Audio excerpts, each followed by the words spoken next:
Good evening, everyone. Thank you for coming. Welcome to the fourth evening of tomorrow, our events week here. Tonight we're going to be thinking about the idea of a better tomorrow, what we're longing for in the future.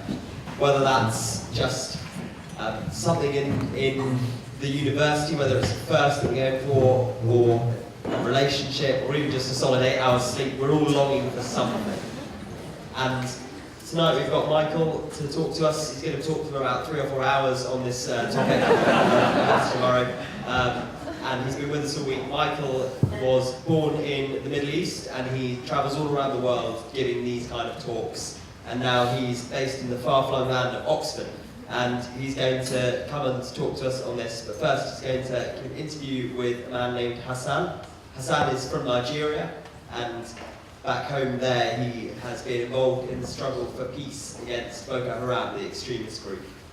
And I can imagine that peace and justice is something that we'd all often want for a better tomorrow. So Michael's going to interview Hassan now, and let's invite them up.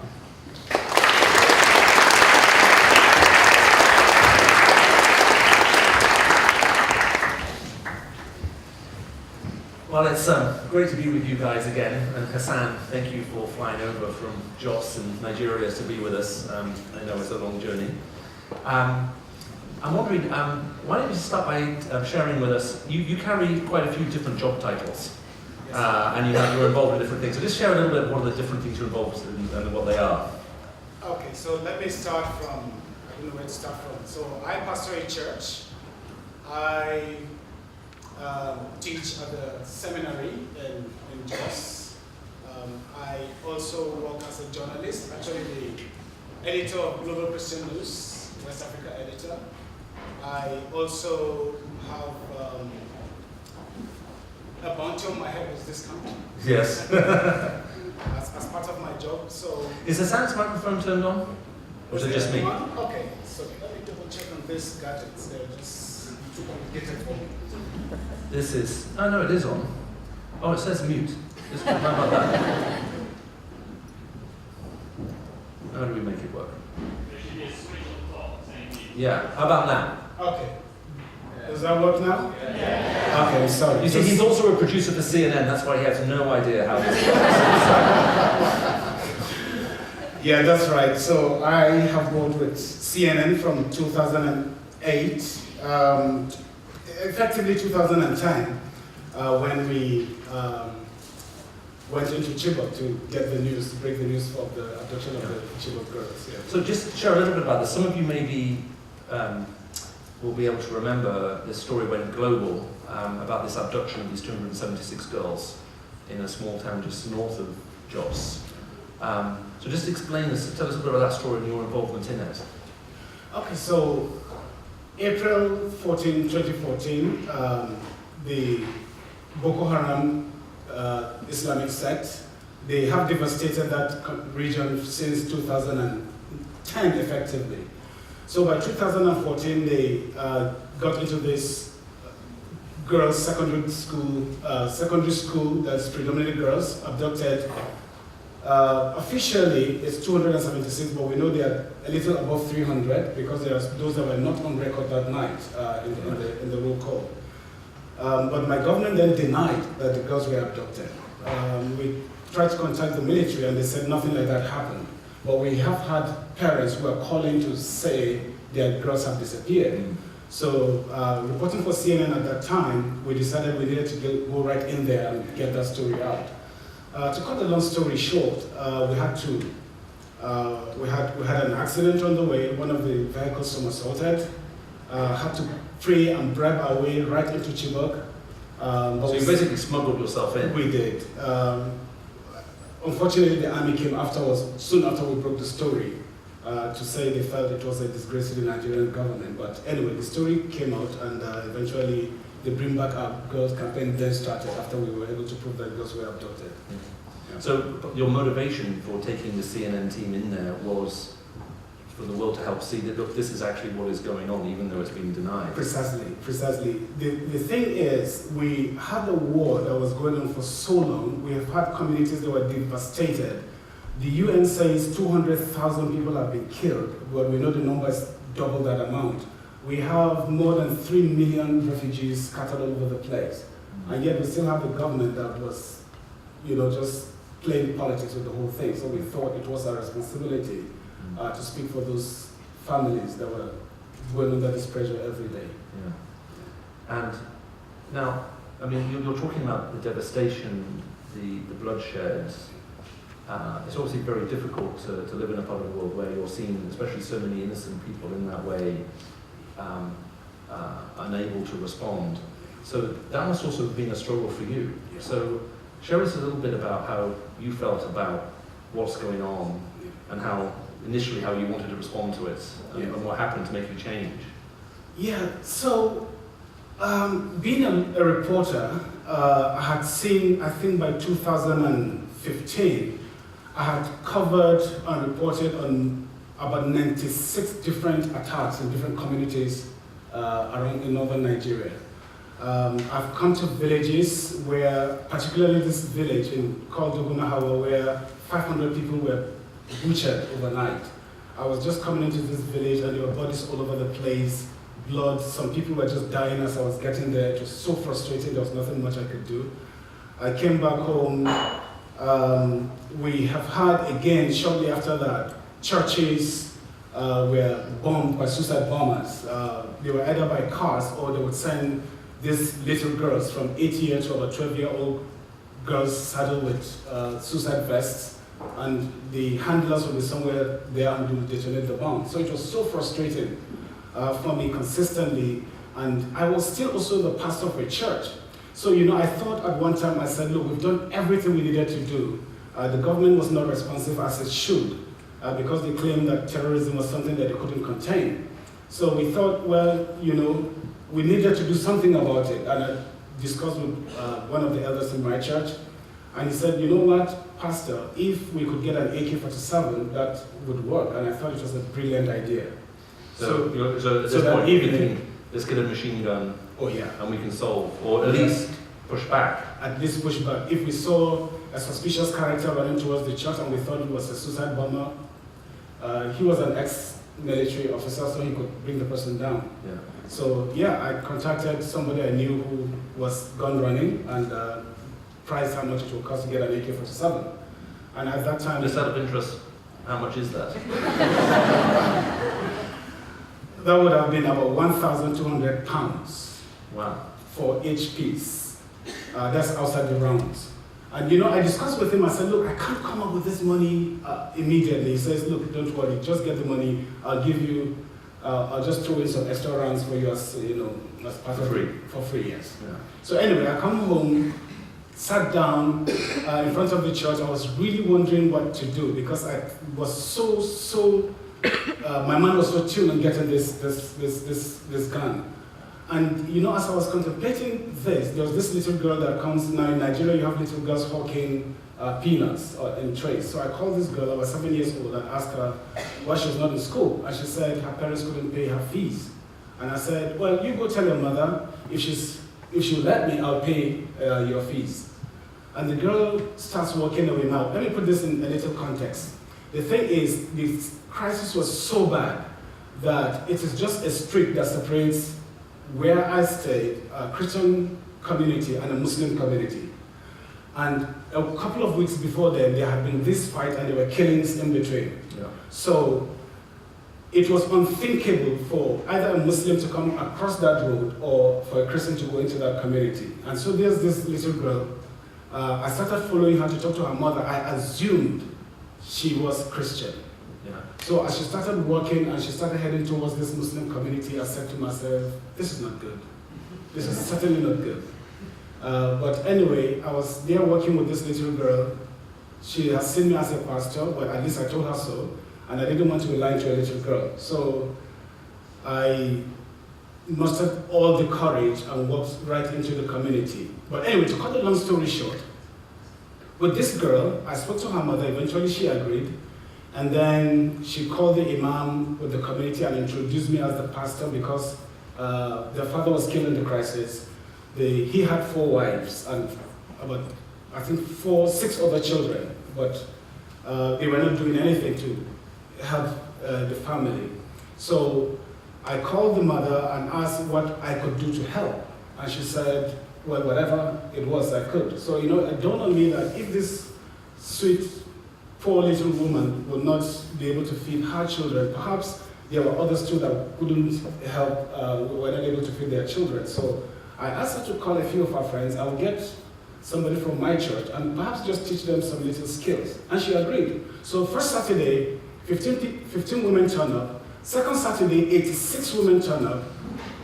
The fourth Saturday, 256 women show up, all Muslims.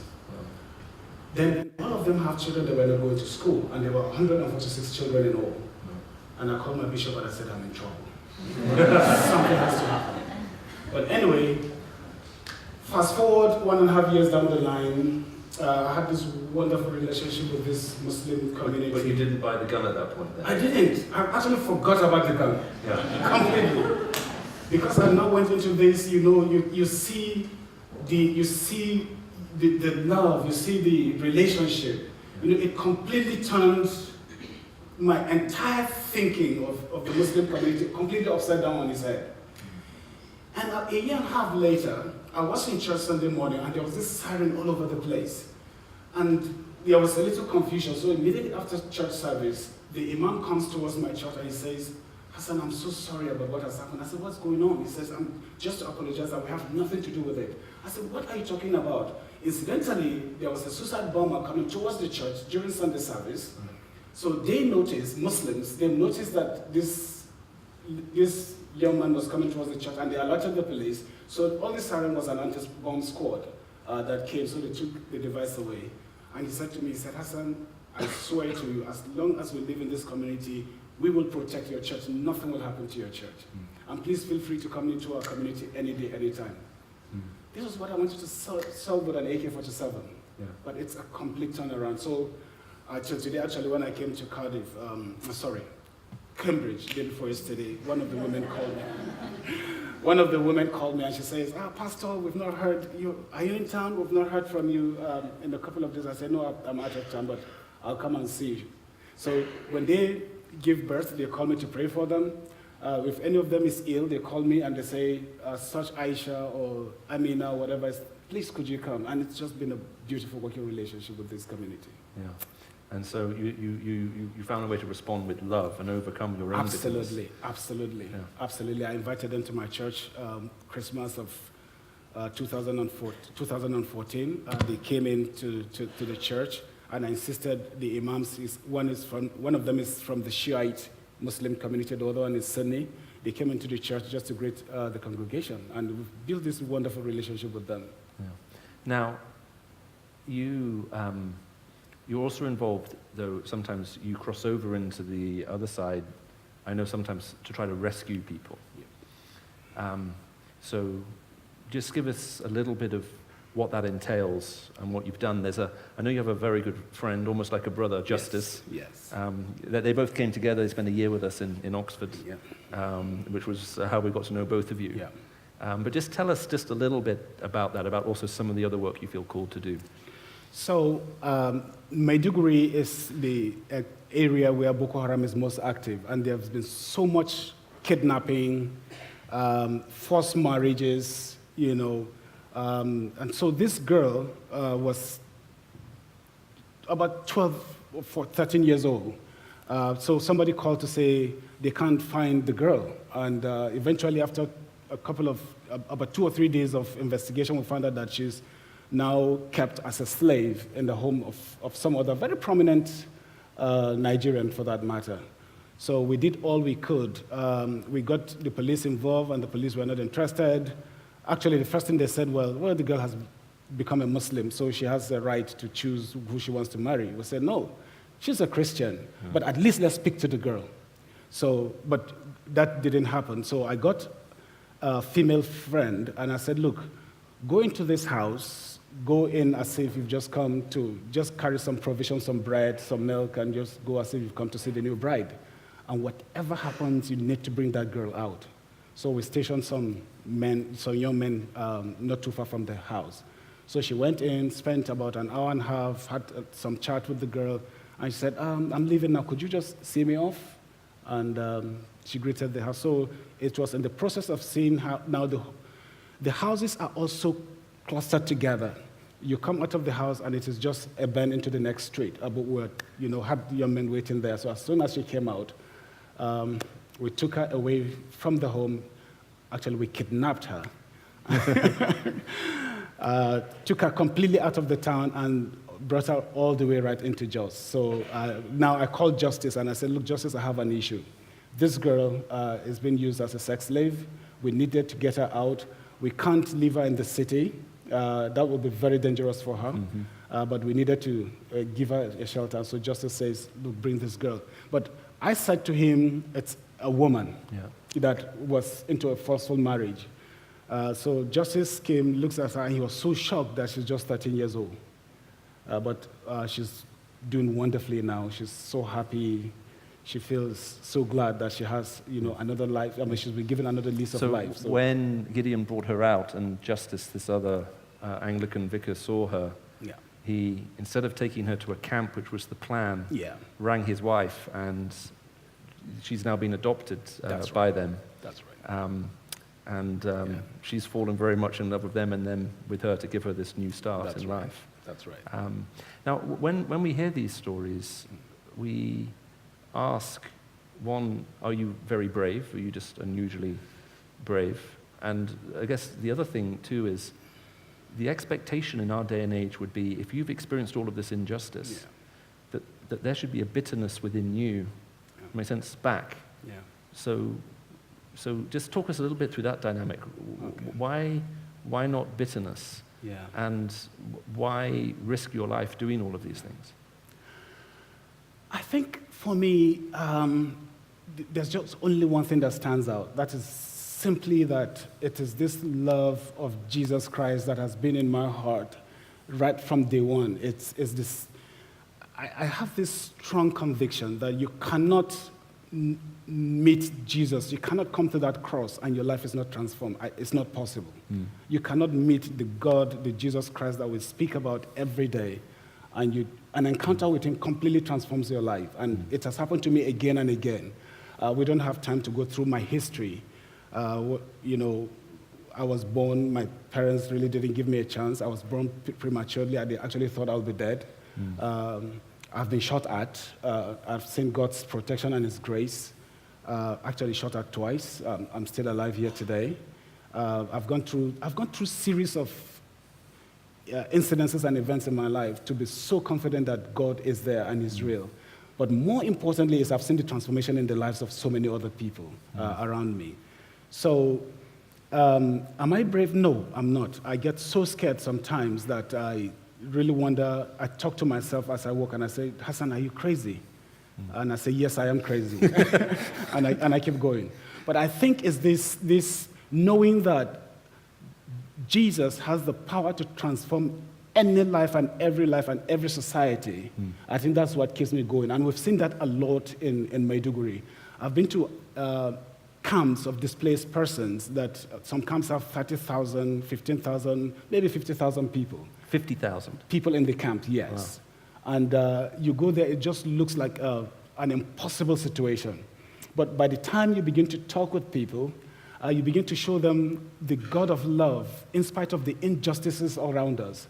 And you see how fallen and how wicked we are as human beings. And of course, people will always ask, well, if God is there, why doesn't he just stop all the killings?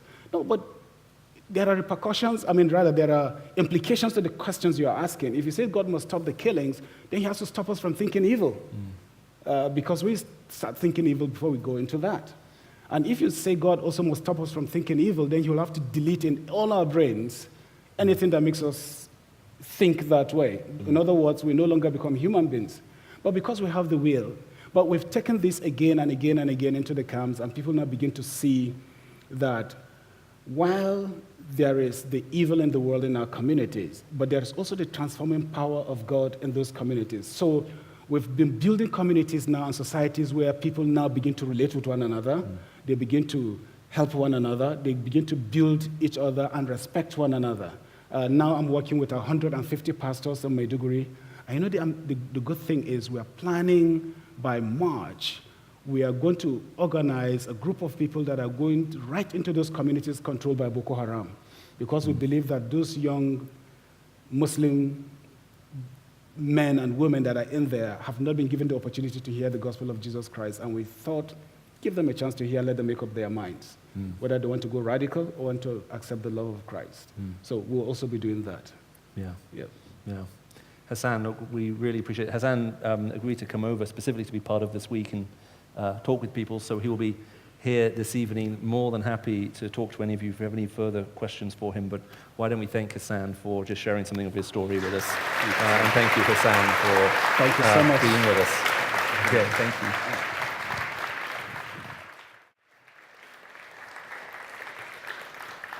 I can honestly say that getting to know people like Hassan as I travel around the world is one of the huge privileges of doing what I do. And he's invited me over to his country before.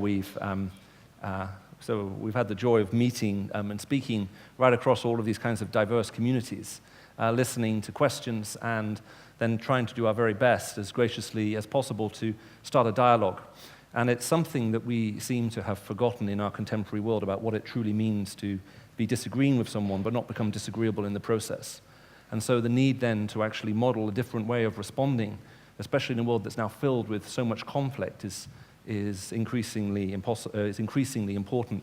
Although my one request for you, Hassan, is when I come back to spend more time with you in June, if you could arrange for them to shoot at you after I've left, I would appreciate that. We are looking and answering this question about a better tomorrow, and you may realize now, having listened to Hassan's story there, about why I thought it may be helpful if he came and shared something about what he's doing, because everything which he is about a better tomorrow. And I know there are all kinds of academic disputes going on right now about whether the world is better right now than it was 50 years ago, and there have been all kinds of very high-profile academics, some arguing, yes, we're definitely way better than we were before, and there are all kinds of numbers to prove it, and other people then questioning those statistics and the research and saying no. But rather going through that, what I'd like to do, if I could, is try to pick up and where we were left off at this lunchtime. If you weren't here this lunchtime, there was amazing talk given. So it will be available through the website of the Christian Uni here. I really suggest you have a listen to it, which again also addressed this whole question about progress tomorrow. Is there hope? And what is the nature of the kind of hope that we have? And one of the points that was made very, very well is that when we talk about progress and hope, you have to actually measure it against something. Now, when we talk about a better tomorrow for ourselves, we then have to ask the question, well, what does that mean? What does it mean to have, if you like, hope for ourselves? What does it mean to actually progress, to be going forward? Now, that raises then some very different challenges, because at one point, we're now talking about human progression, as individuals, or maybe as a society. And the question is, how do we define that? And that then raises this very, very complex question of what it means to be human. What does it actually mean for things to look better than they were before? One thinker very poignantly sort of gave the following illustration, and he said, look, he says, often when we hear our politicians speak, they will very often talk about our societies and the societies we're in, and they say our societies are sick, and we need to make them better. And if you vote for me, I've basically got the cure, for all of these societal ills. Put me in power, and I can make this a better country, a better place. That's what I do. And what this guy pointed out was, he said, this is quite a dangerous way of arguing, or it's a complex, difficult way of arguing. He says, because we're using a medical analogy, but in a very unwise way. He said, there's a big difference between medical science and political science. Now, in medical science, doctors talk about, look, there's something wrong and we'll make it right. But what's interesting about medical science, he says, is that when you go to the hospital and you're ill, the doctors may well end up disagreeing about why you're ill. Does that make sense? They may argue between themselves as to the nature of your illness. But the doctors all agree on what a healthy body looks like. So the doctors, by necessity, may send you home from the hospital with one leg less, but they will never, in some strange creative rapture, send you home with one leg more. In other words, even though they may disagree about why you're ill, they all agree on what a healthy body looks like. On that, they're totally united. But in our political science, it's very often the other way around. In political science, everyone seems very happy to glibly say, well, look, something's wrong and we're sick, and everyone's united on that. What we disagree about is what the good looks like. And what one party suggests is a solution to a particular problem, to another party, that solution is worse than the problem it seeks to solve. And so in our political science, it's about arguing about what the good is that we start tearing each other's eyes out. And we begin to see that kind of political debate manifest all in front of us, especially as people think about projecting into the future. What is actually the way forward from here? What actually would it mean to be better? But in the absence of being able to define what does actually a good, healthy person look like, what does a good, healthy society look like, we have problems then about trying to figure out whether we're progressing or regressing. And that is our fundamental issue then. Where is the vision? What does it look like for things to actually be better? Now, one of the privileges I have as I get to travel a lot is, apart from the fact that I'm struggling chronically with jet lag as I'm with you right now, having been in Asia last week, which I would admit was one of the most crazy trips I had, because I was in Hong Kong for a day, and KL for a day, and Singapore for a day, and Jakarta for a day, and then back to Hong Kong for half a day, and so on. As a result, I've planted a whole forest somewhere in the world to offset the carbon.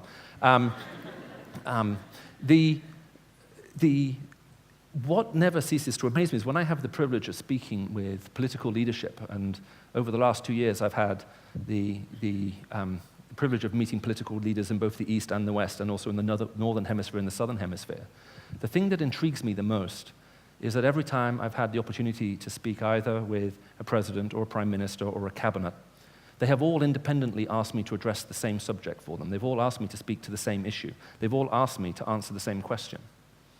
And when you travel across so many cultures, so many countries, so many parts of the world, and everybody's asking the same question, everyone's asking you to speak to the same challenge, you begin to wonder what it is that is so global that's asking everybody, give everybody the same concern.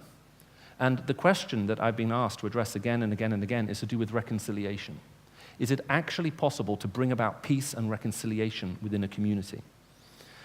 And I think the reason for that are manifold, and I'd like to run through some of them with you. First of all, we have, at the moment, a whole series of political grievances in the world that seem to be piling up as never before. Now, those often manifest themselves in demand and desire for national identity and independence. And there isn't a single country that I haven't visited in the last 2 years that doesn't want to split up into multiple other countries. And I'm not within the UK even just talking about the idea of Scottish independence. There are 6 independent movements within the UK for us to split this up into 6 different countries. But it's a global phenomenon everywhere I go, and it's driving us in a way that I think we're struggling to fully understand. Now, what is interesting within that is most of these political grievances are driven by some kind of historical narrative. I don't know if any of you have read any books by the Japanese author Ishiguro, who now lives over here, and I noticed yesterday he was given a knighthood. He doesn't write a lot of books. He takes, I don't know, I think it's like 3, 4, 5 years between every book that comes out. So if you haven't even read him, you may have seen some of the films, Remains of the Day. It's not Sean Connery, it's the Hannibal Lecter guy who is in that movie. Can't even remember his name now, it's the jet lag. But some of his books have been made into films. But his latest book, his last book, got absolutely slammed by the critics, which I was amazed by, because normally he takes 4 to 5 years to write every book, he researches it incredibly well, and each book tends to win multiple prizes. But when The Buried Giant came out, the reviews were so overwhelmingly negative, I thought I wouldn't even bother reading it. But I was in the airport, I needed something to read on the plane. Here's this big fat book staring me on the shelf, and I'm thinking, well, that will last a 12-hour flight. Okay, so I bought it. And I actually think it's possibly one of the most brilliant novels that addresses this particular issue as we're struggling with it right now. It is an incredibly slow-moving book, and I can understand, therefore, why the critics didn't like it. But what it does is it tells the story of this elderly couple who can't remember the past. I mean, literally, they can't remember much more than a couple of weeks ago. They can't even remember if they had children. But it's not just them. No one can remember the past. Everybody has no long-term memory or even medium-term memory. Everyone can remember the last couple of days, but no one can remember further than that. So the couple set off on a quest to regain their memory. More specifically, to try to find out if they ever did have children, because they have a suspicion that they have, they just can't remember who they are. And as they set off on this journey, this very unlikely band comes together, this warrior, this young boy, this very elderly knight. And I don't want to ruin the book for you by telling you how it ends, but there is a moment when they are confronted with the ability to help everybody, not just themselves, everyone recover their collective memory. And as they're now debating, do we do something which will now allow everyone to recover their memory? The warrior stands up and speaks, and he says something fascinating.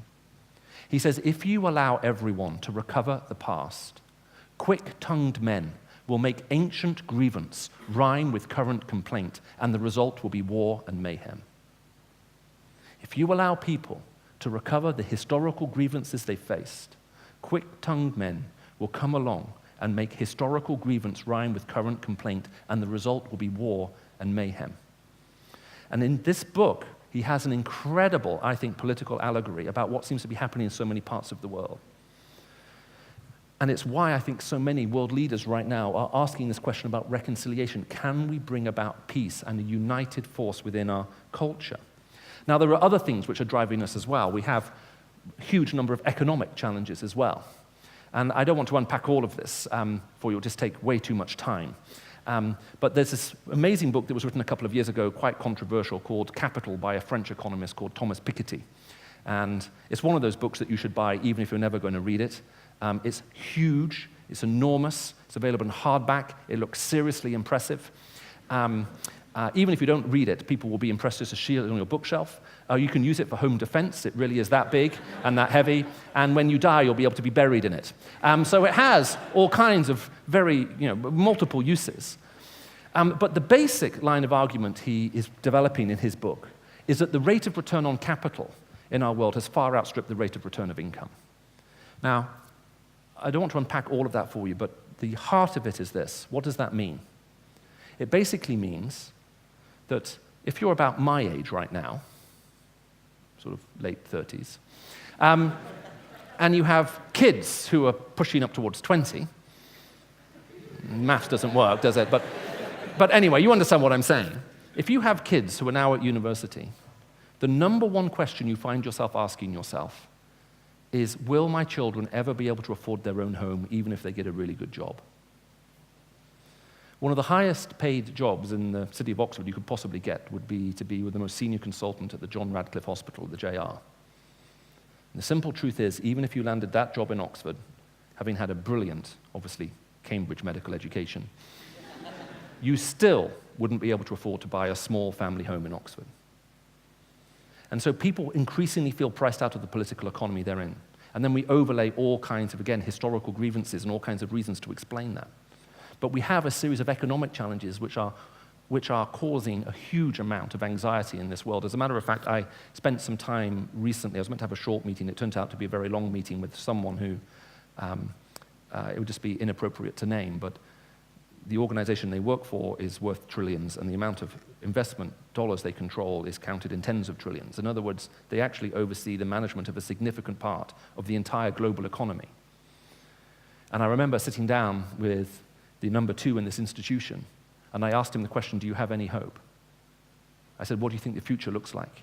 And his response was that the economic grievances and challenges in our culture are going to become so acute within the next 10 years, he thinks global conflict will break out, and he estimates between 3 to 4 billion people will kill each other. Now, there's a nice rosy note to end on. Just in case you're wondering, is it actually worth staying at university and finishing your degree? That one thing may settle it for you. There are, amongst some very seriously minded people, serious concerns about where we're heading. And it just seems to be aggravating the amount of discontent that we see in our societies around the world, and also ratcheting up everybody's temperature. We've got all kinds of personal struggles that we're working with right now. There's another great author, I'm sorry I'm getting you to read so many books, an American author by the name of Ramsden. I don't know if you've come across him. Really quite brilliant guy. Again, writes quite slowly. But his second to last book was a book called Purity. And it's not about a moral quality, that's the nickname of the woman who's the heroine of the book. And again, it was controversially reviewed because Franzen is well known for writing about very ordinary lives, which is nothing remarkable. And in Purity, all of the characters have these like superstar backgrounds. And so people felt he was departing from his norm. But the way that book starts is fascinating.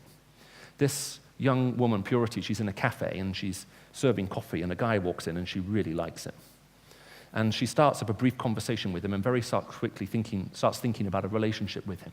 And as soon as she starts thinking about that, she finds herself thinking something else.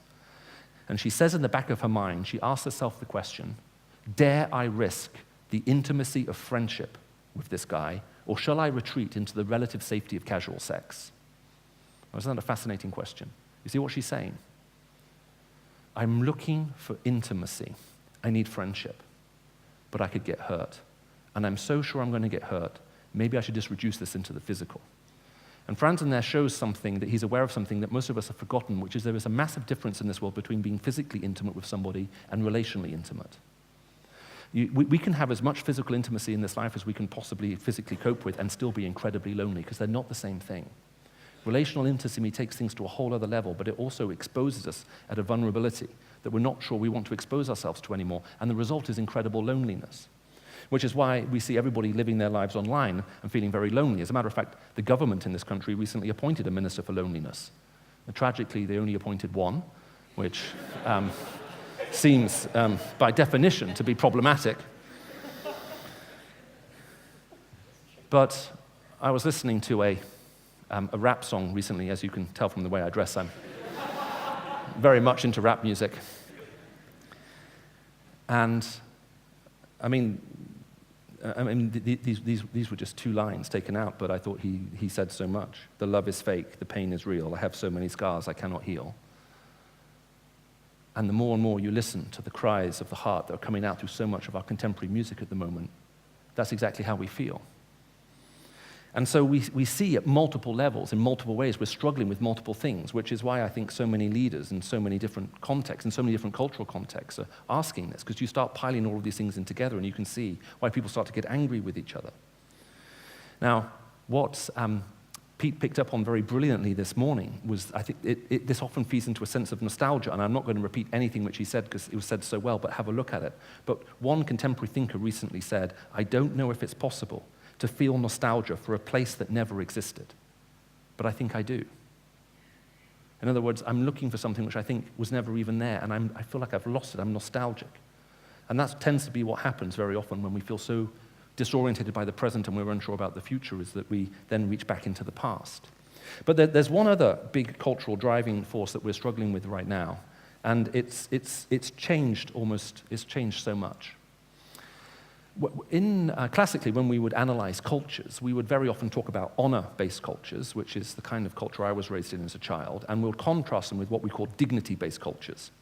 Now, I don't want to go into this into a huge amount of detail, but in an honor-based culture, the key thing I want to highlight for the purpose of this talk is, in an honor-based culture, if you attack me, if you critique me, the primary question I ask myself is, how do I respond with honor? Does that make sense? You've attacked me, you've attacked my honor. So I need to defend my honor, and I need to respond honorably. Does that make sense? If my response isn't honorable in the nature in which I respond to you, I actually lose status as a leader. Does that make sense? Okay, I was attacked unfairly, fair enough. But if my response isn't guided by honor, then I actually lose honor in terms of my response. So I have to both defend my honor and do it in a way which is honorable.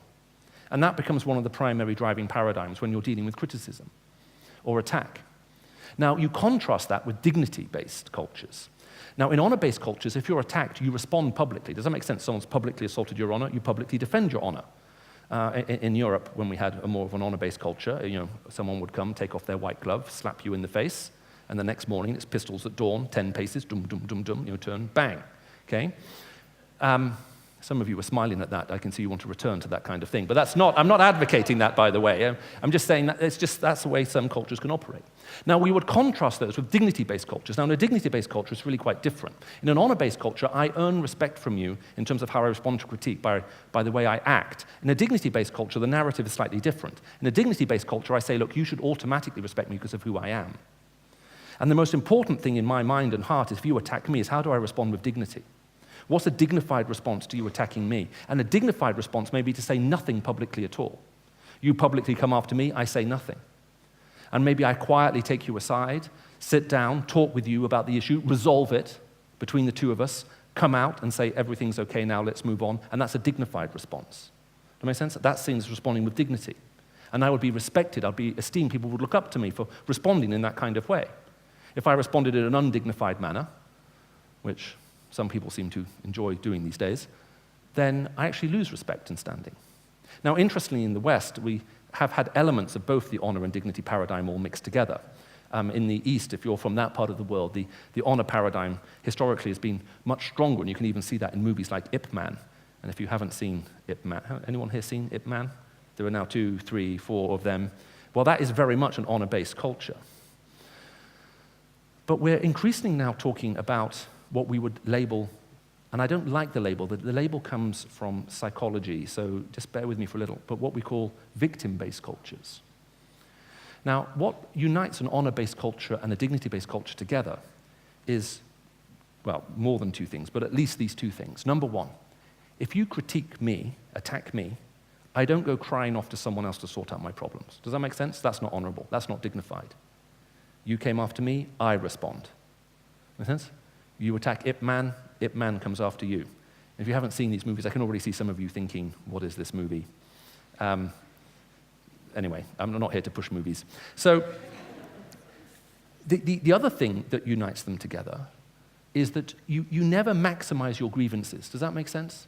I don't stand up here telling you about all the historical pain and grievances that I have. Because, well, that's not honorable, that's not dignified. You minimize very often the things done to you. Does that make sense? You want to be bigger than the insult that's given to you.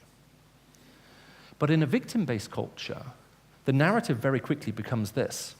Everything I do as a victim is motivated only by love. But anything you do, if you ever dare disagree with me, is only explicable through hatred. Which means we equate in our culture all forms of disagreement with hatred. Which means we're saying, look, if you really care for me, you'll say yes, but if you don't care for me, you say no, and that's because you actually hate me. And everything dissolves down then into that narrative. It becomes the narrative through which we actually interpret everything. And then what I will then do is I will use my historical grievances and amplify them as much as I possibly can in order to get status from you. If you want to understand how that works, I don't know if any of you have seen the original Superman movie. Is that too much to even hope that someone's watched a movie made in the 1980s? Christopher Reeve's Superman.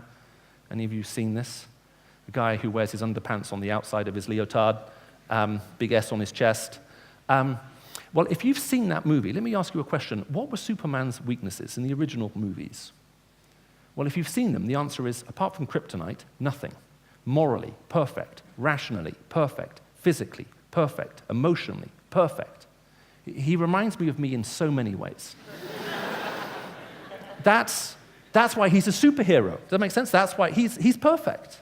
Honorable, dignified. Well, I don't know if any of you have seen the 2017 Superman remake, Man of Steel. But how does that start? One person's seen it. Thank you. How does that film start? Superman is on a boat, lost in a fog. He feels cosmically lonely, cosmically abandoned, misunderstood, misrepresented, unable to cope, struggling with his sense of identity, wondering who he is and what his place in the world is. Superman, to be a hero today, needs to be a victim, because that's actually what we've ended up esteeming. Every single Marvel movie, if you've watched any of them, all of the superheroes, every Marvel superhero is a victim. They've all been used, abused, hurt, betrayed. That's what makes them heroes. That's what we're looking for now. We want the victim narrative. That's what gives you status. That's what commands sympathy. Even the most boring superhero ever imagined, Captain America, in order for him to have a sequel for his first movie, what must happen in the second movie? Well, how does the movie start? Betrayed by his friends, betrayed by his country, betrayed by his colleagues, lied to, stolen from, cheated, every single way. He needs a compelling victim narrative. Now, the challenge with these victim narratives then is that we tend to magnify the offenses which come against us, and it tends to drive all of our quest for justice by hatred. Because the whole narrative becomes how much justified I am in despising you for your failure to understand what I've actually been through. And that becomes the overwhelming narrative. And that narrative will destroy countries apart. Now, this isn't just something which you see in the West. If you understand Middle Eastern politics, if you've understand now what's happening in parts of Asia, if you can look into China, right across Africa, right across America, we're locked into a vortex of grievance. We're all involved in a form of competitive victimhood because we all want to have status. So we're all now trying to outcompete each other as to who's actually got the bigger set of historical grievances and therefore is deserving of special treatment. Which is why one commentator said, we're locked into this political vortex of grievance, and our global politics is going to become more and more fractious and more contentious. As we go further ahead, we're only going to see more hatred expressed in this world. And so everything's always been ratcheted up. Everything's always been made worse. There's always this negative thing. And that is why I think so many people now in political circles right across the globe in so many different political economies of all different types of persuasion, whether they're capitalist, communist, whether they've got a king ruling them or they've got an elected prime minister. The reason why they're all struggling with these questions is they're now looking at their society thinking, how on earth do we bring everyone together? In a victim culture where everybody now wants to blame everything on everybody else, and everyone's demanding special attention and special treatment, and everybody thinks that their grievance outweighs everybody else, who are locked in this competitive grievance cycle, and everyone's now publicly airing all of their pain and their thing, which is what Twitter allows us to do. And in England, we love complaining, if we're honest. I don't know if you've ever noticed that. It's the first thing I noticed when I went to America. Would you like a cup of coffee? Oh, yes, please. In England, would you like a cup of tea? I wouldn't say no.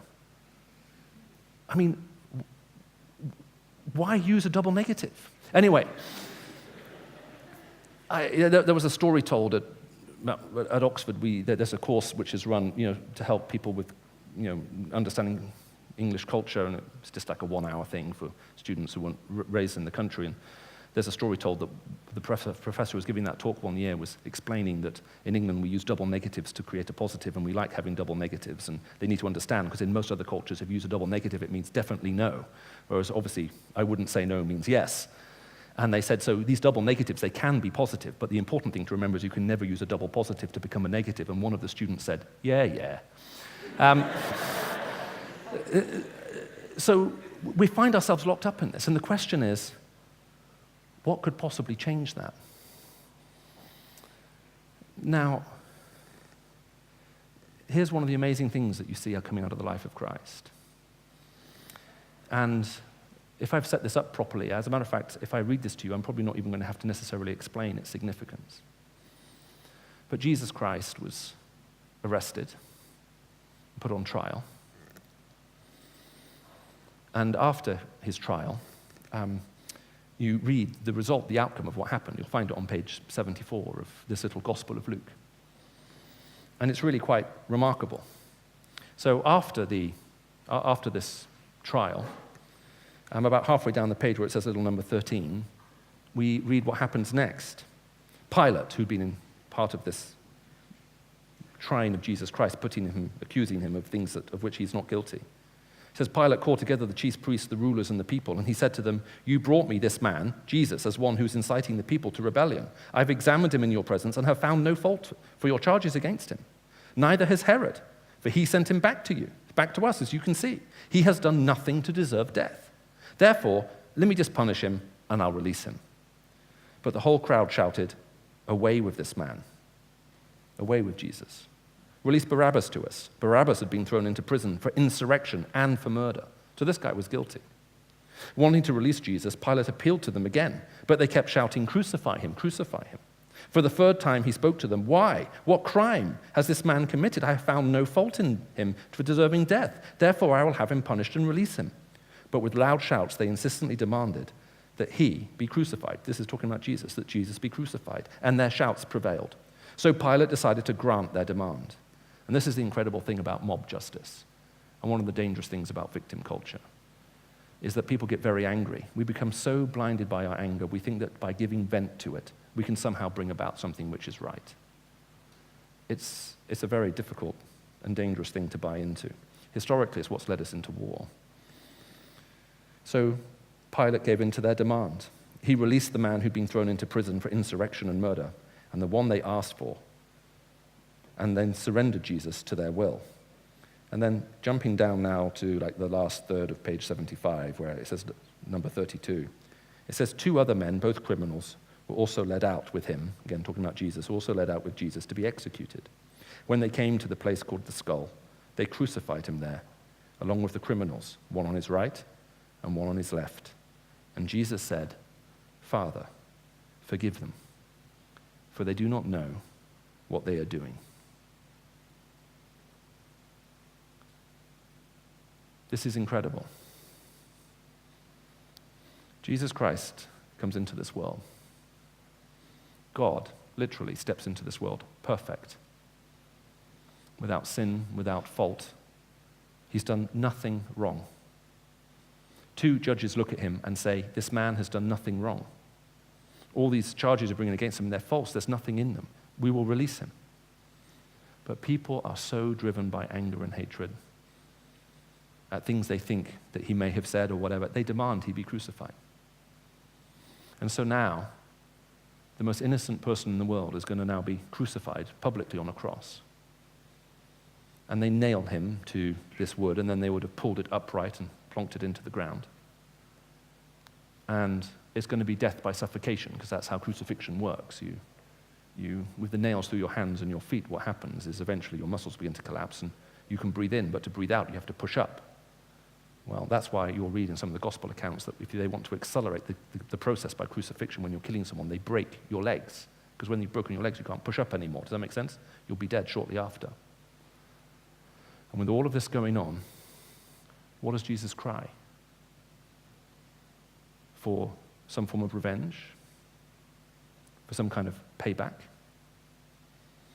That he uses his divine power to extract some kind of amazing marvel rescue right at the very end? With all of this anger and hatred looking on, he says, Father, forgive them. They don't really understand what they're doing. Now here's the incredible thing in this story. The reason why Jesus Christ isn't disappointed at this point is because he came into this world knowing he would be crucified. As a matter of fact, at one point Jesus said, "It is for this very reason I have come." God came into this world in the form of Jesus Christ, knowing that we would reject him and kill him, but also knowing that he was willing to lay down his life and then through his resurrection give us a new life and forgiveness to bring about reconciliation between us. And he starts on the cross. Forgive them. You would have heard in Hassan's testimony, and I'm sure it would have struck you, how is it possible when you've seen so much injustice done not simply against your community, but at times even against your family, not to be motivated by bitterness and hatred to everyone else?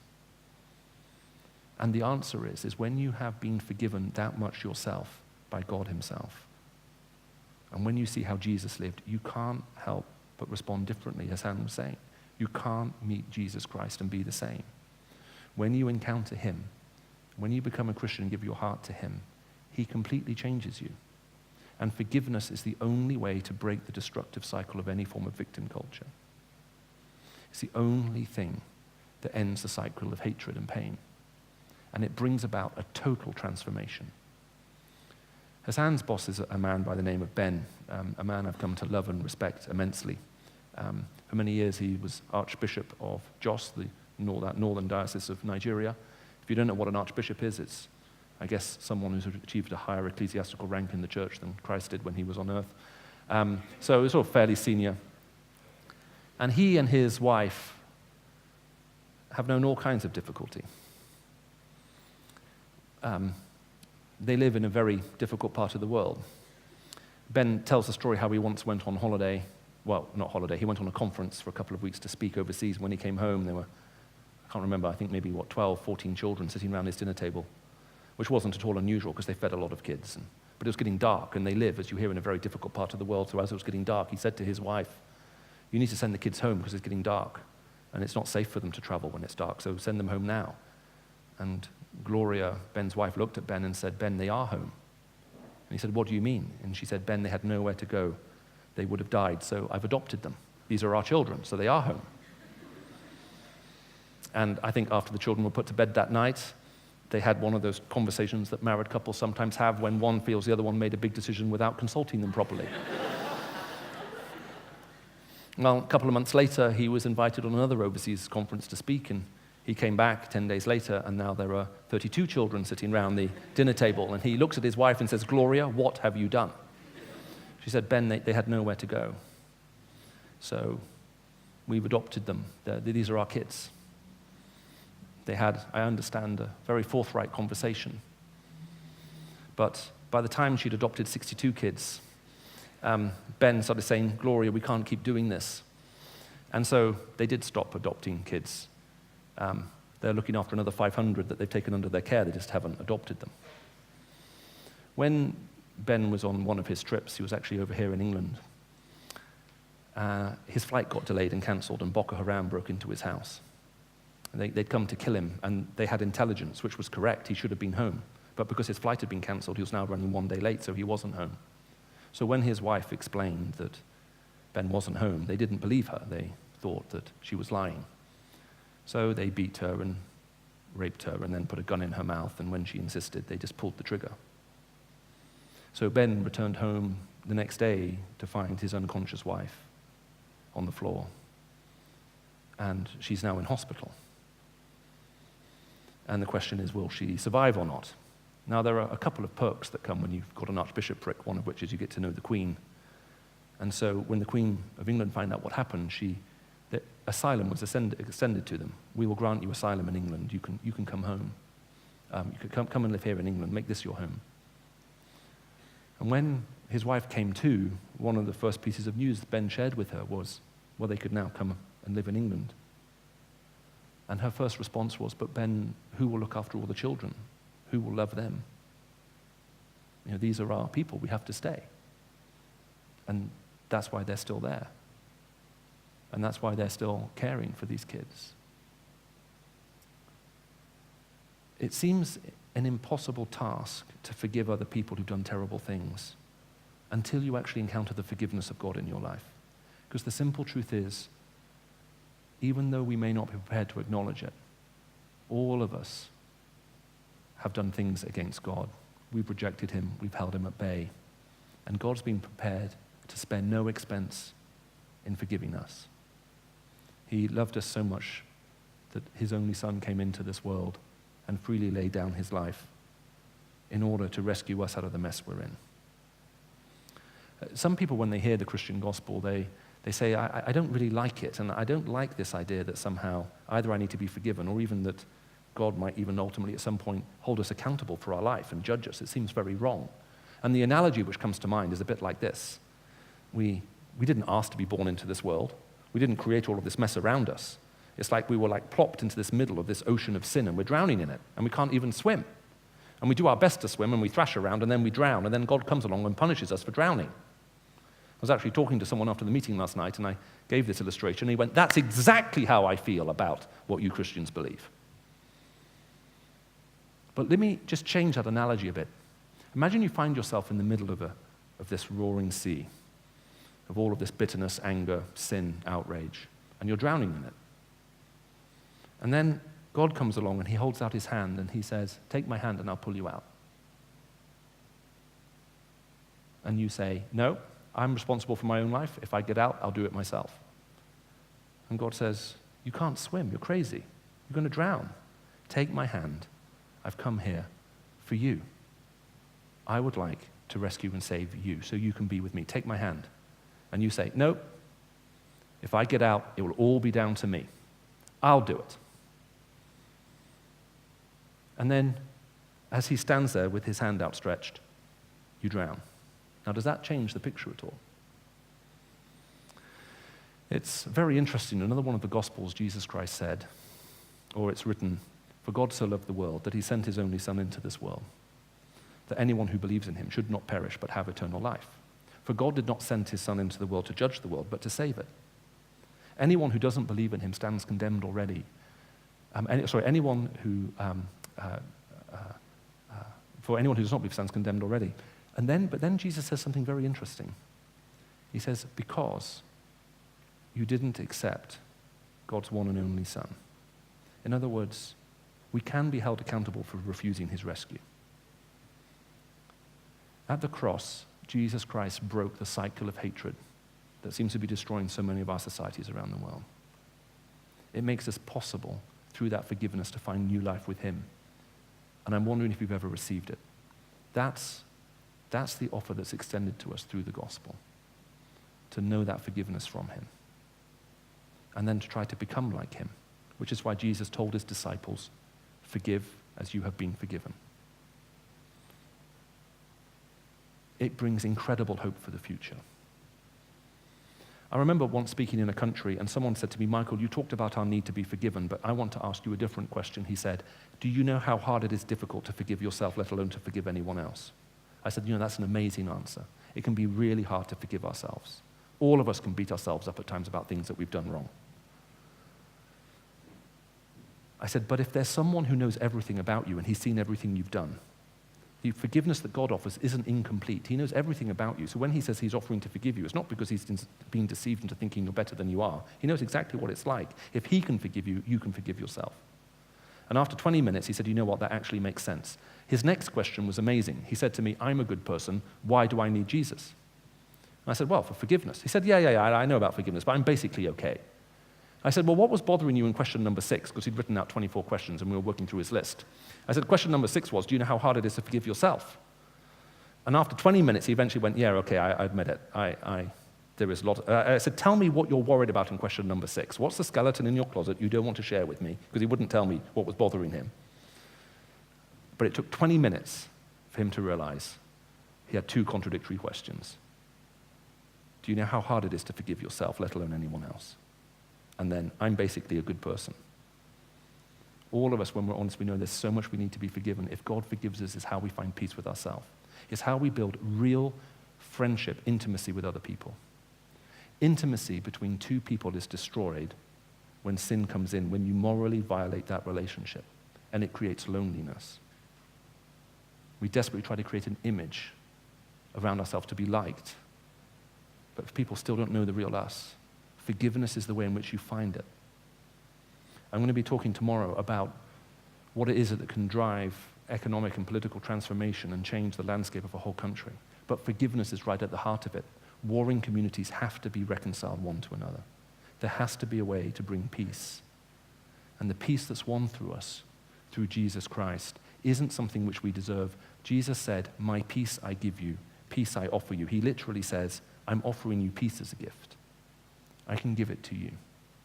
It's the most hopeful thing I know, and it's our only chance for a better tomorrow. Well, you've all been very, very gracious in listening to me up until this point, and so we'll be concluding this evening in the way that we've actually concluded every evening, because there's a form of response to everything that's been shared so far, which includes every single person in this room. And so every evening we've been inviting everybody to respond, and it's very simple in many ways, because the first response is no. It's possible to hear about who Jesus is, the way he lived, who he was, why he came into this world, his death on the cross, the hope through the resurrection, and say, no, I think it's wrong, I think it's not true, I don't believe it. Well, I hope if you're here, you've at least felt there's something being said that was worthwhile listening to. And if nothing worth listening to, something worthwhile seeing with my beautiful form in front of you. I'm going to hang around afterwards. I'm happy to answer as many questions as you have. You've been invited here by friends. They're happy to hang around as long as you want.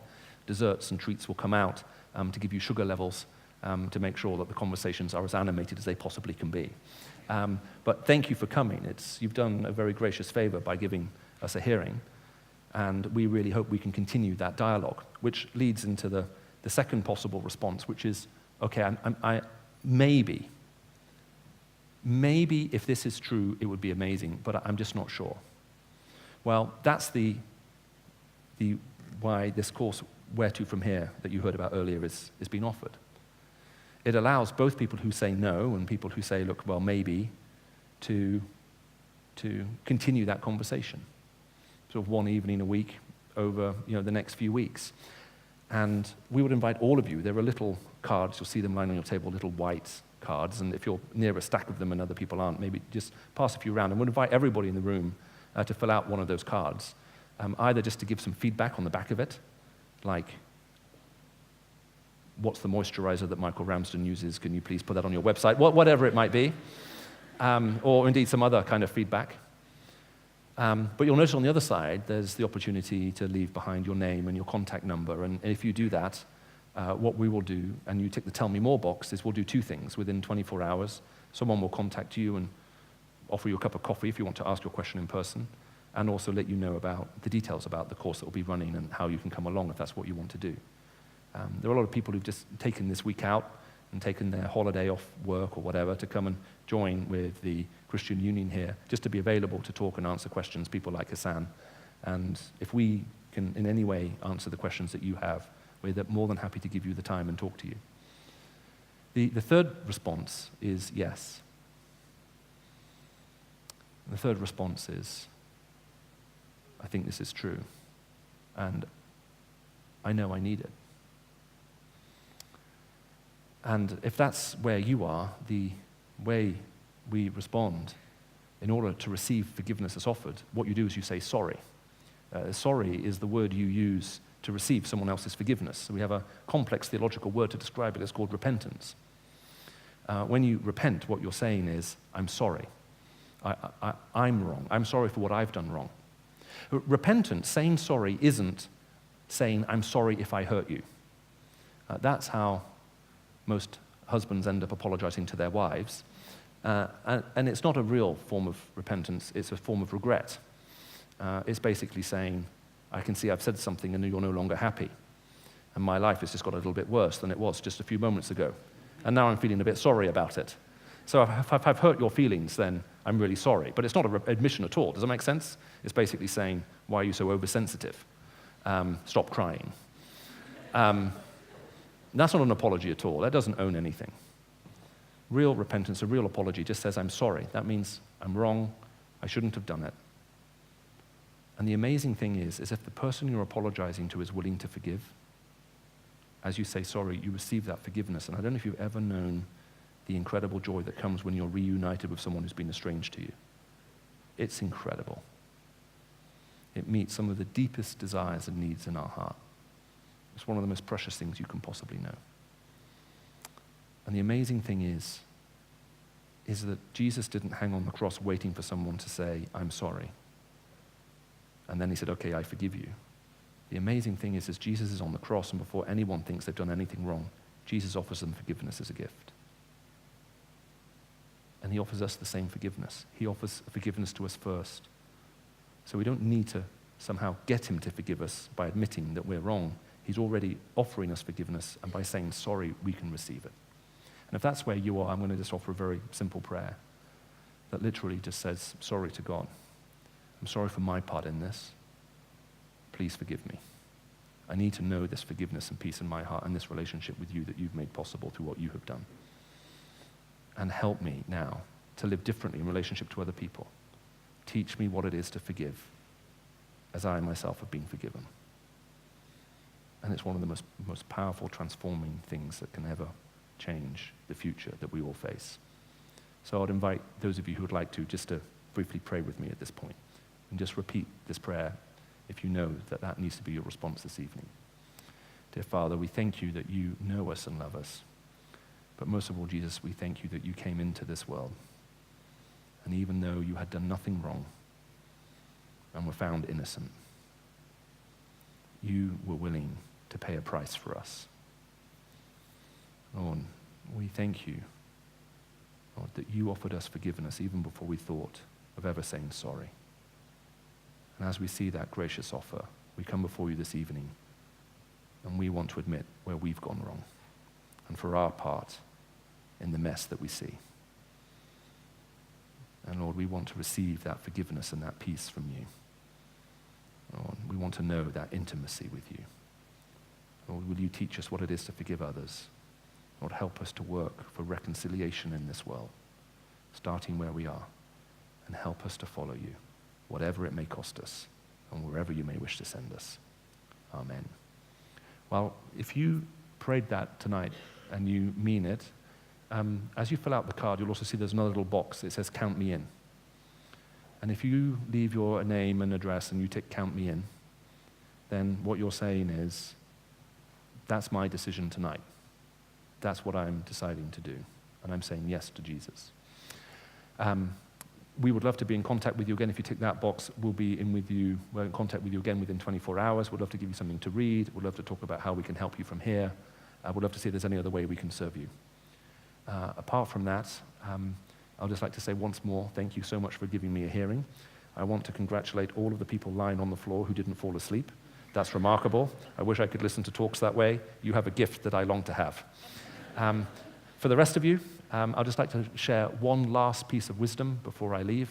I believe every family has a motto. I'd like to share my family motto with you because some of you need to hear it. And our family motto is, life is too short to be thin. May God bless you. Have a good evening. Do come and talk to me if you need to. I say thank you very much for listening to what I've said.